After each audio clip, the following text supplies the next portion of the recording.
Ever see those 1998 Accords and 2005 Civics still cruising around with 400,000 miles on the odometer? Original engine, original transmission, still running strong. Meanwhile, your neighbor's 2015 Accord needed a new transmission at 135,000 miles. What's the difference? It's not luck, and it's not just about oil changes. I've been working on Hondas for over 18 years, and I've rebuilt hundreds of engines and transmissions that should have lasted twice as long. You know what killed them? It wasn't catastrophic failure. It was neglect of 5 specific maintenance items that Honda barely mentions in their service manual. These aren't expensive services.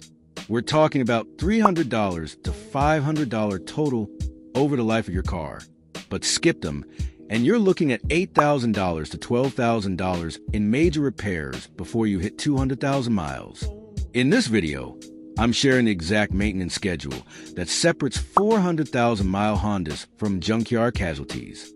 These are the insider tips I give to customers who actually want their cars to last. No dealership upsells, no unnecessary services, just the critical maintenance that makes the difference. I'm also showing you the warning signs that your Honda is headed for expensive failure and exactly what to do to prevent it. Stick around because this information will save you thousands and keep your Accord, Civic, CR-V, or Pilot running for decades. Let's get into it. All right, let's start with the uncomfortable truth. Hondas are not automatically reliable. They're built to be reliable, but only if you give them what they need. I see this misconception all the time. People buy a Honda because they last forever, then treat it like a rental car and wonder why it's falling apart at 150,000 miles. Honda builds excellent engines and transmissions. The K-Series and L-Series engines are legendary. The manual transmissions are bulletproof.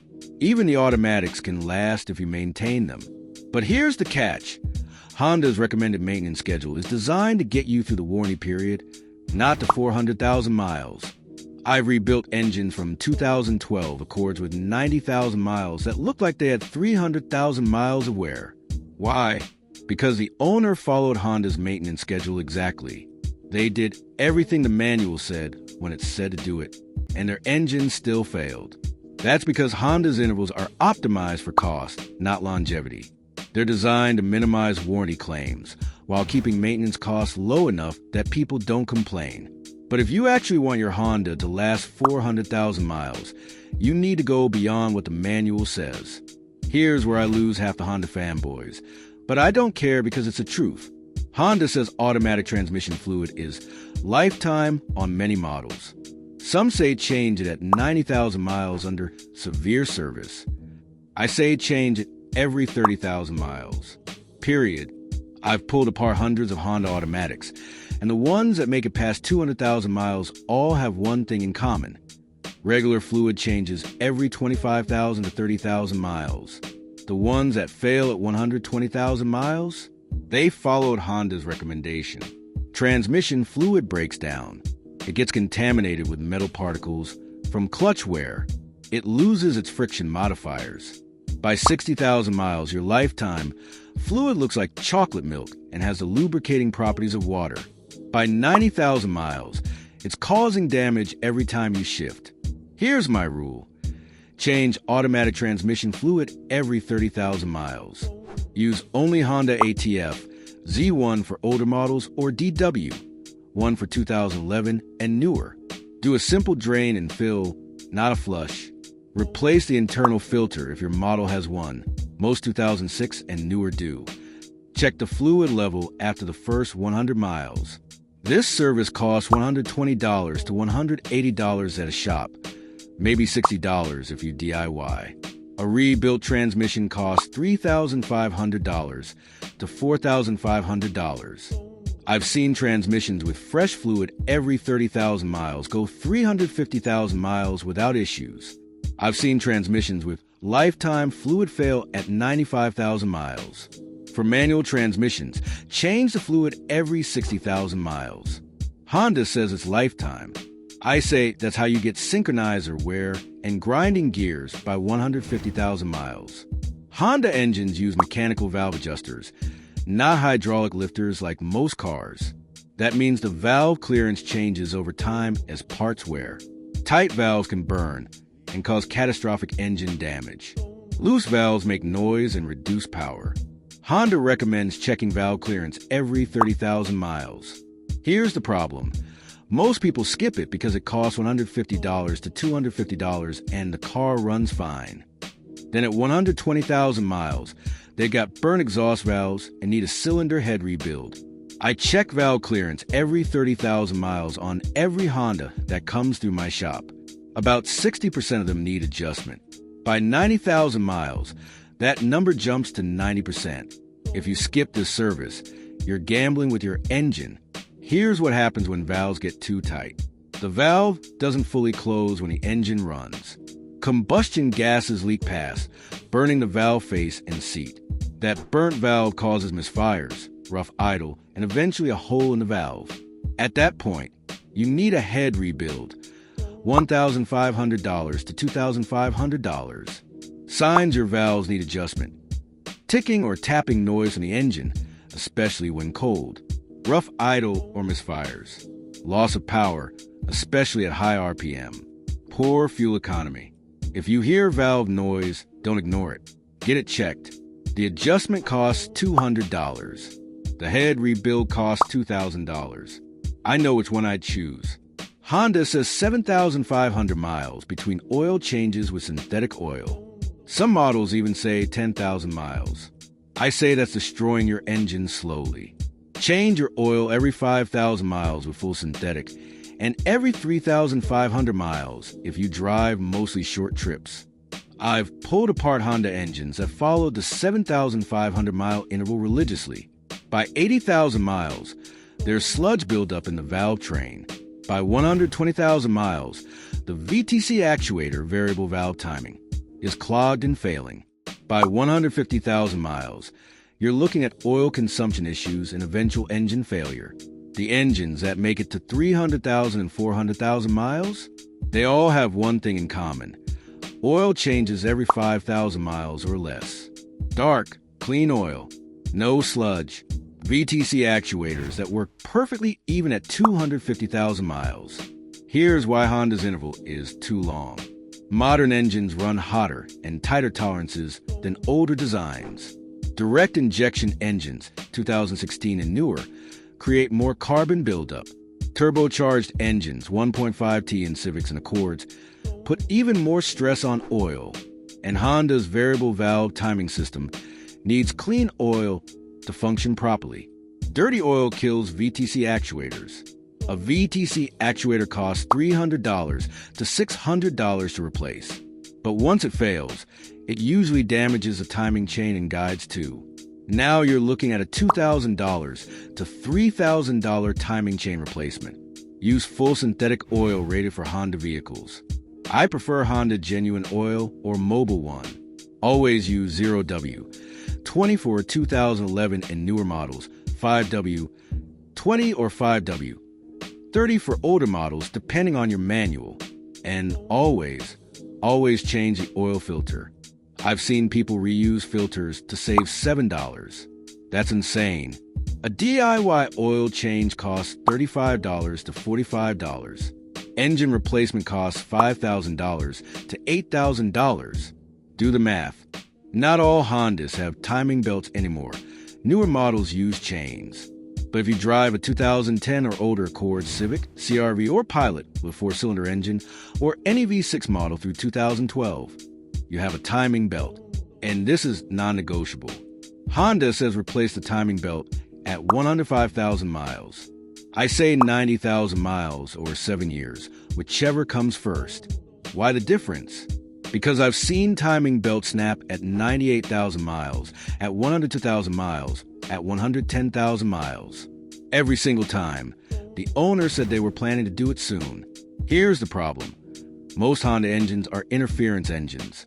If the timing belt breaks, the pistons slam into the valves, destroying your engine instantly. This isn't a pull over and call a tow truck failure. This is a $6,000 to $9,000 engine rebuild failure.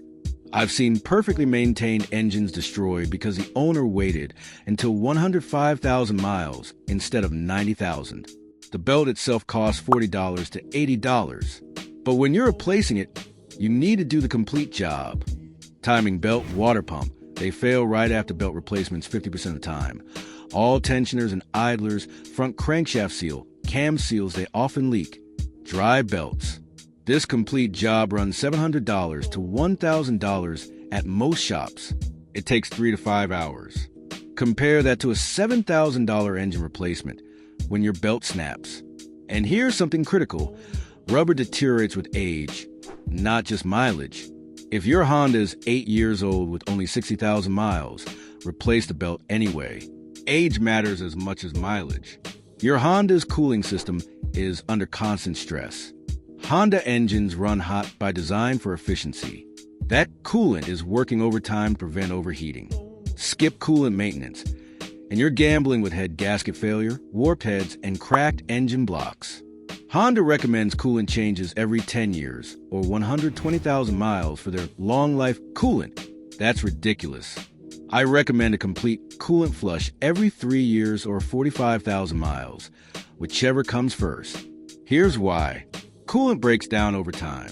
It becomes acidic and starts eating away at aluminum components, radiator, heater core, water pump housing, cylinder heads.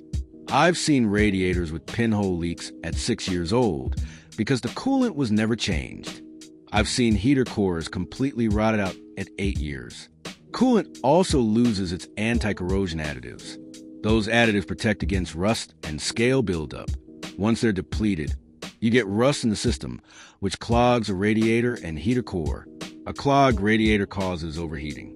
Overheating causes head gasket failure. Head gasket failure costs $1,500 to $2,500 to repair. Here's my cooling system maintenance schedule. Flush coolant every 3 years or 45,000 miles. Use only Honda Type 2 coolant or equivalent, blue/green long life. Replace radiator hoses every 100,000 miles or 10 years. Replace heater hoses at the same time. Inspect the radiator cap annually. They lose pressure seal over time. Pressure test the system annually for leaks. Replace the thermostat if it sticks, usually around 100,000 miles. A coolant flush costs $100 to $150. A new radiator costs $400 to $600. A head gasket replacement costs $2,000. A warped cylinder head costs $2,500 to rebuild. Keep fresh coolant in your Honda, and you'll never deal with these issues. Now, let's talk about the maintenance items that don't get enough attention. These aren't as critical as the big 5, but they add up. Skip these, and your Honda won't make it to 400,000 miles without major repairs. Spark plugs. Replace every 60,000 miles, not 100,000. Honda's interval is too long. Use NGK or Denso Iridium plugs to Honda specs. Old plugs cause misfires, carbon buildup, and poor fuel economy. Cost: $80 to $120. Air filters. Engine and cabin engine air filter every 15,000 miles. Cabin filter every 20,000 miles. Dirty air filters kill performance and AC efficiency. Cost: $30 total for both. Brake fluid. Flush every 3 years. Old fluid absorbs moisture and causes ABS problems and brake fade. Cost: $80 to $120. Differential fluid. AWD models change every 50,000 miles. Honda says it's lifetime. I rebuilt rear differentials at 110,000 miles with original fluid. Cost: $60 to $100. Power steering fluid. Flush every 60,000 miles. Dirty fluid kills power steering pumps. Cost: $100 to $150. These minor services add up to maybe $400 to $500 over 100,000 miles. Skip them, and you're looking at $2,000 to $3,000 in component failures. If you made it this far, then consider liking this video, give it a thumbs up, and subscribing to my channel. This helps me bring you more honest car advice. Now let's talk about the warning signs that your Honda is headed for expensive failure. These are the symptoms I see in every high-mileage Honda that comes in for major repairs. Catch these early, and you can prevent catastrophic damage. Engine noise. Any ticking, tapping, or knocking noise needs immediate attention. Valve noise means adjustment is overdue. Timing chain rattle means a chain is stretched or guide or worn. Rod knock means your engine is already damaged. Transmission slipping or delayed shifts. This means your fluid is contaminated or internal components are wearing. Change the fluid immediately and have it inspected. Don't wait for complete failure. Oil consumption. If you're adding more than a quart every 3,000 miles, you have an issue. Check for external leaks first. If no leaks, you might have piston ring wear or valve stem seal failure. Overheating or running too cool. Overheating damages everything: head gaskets, cylinder heads, engine blocks. Running too cool means your thermostat is stuck open, causing poor fuel economy and emissions issues. Check engine lights. Don't ignore them. Even if the car runs fine, there's a reason the light is on. Ignoring codes leads to bigger problems. Get them diagnosed properly. Rough idle or hesitation. This usually points to ignition system issues, spark plugs, coils, or fuel system problems, injectors, fuel filter. Address it before it causes misfires and catalytic converter damage. If you notice any of these signs, don't wait. Address them immediately. A $200 repair now prevents a $2,000 failure later.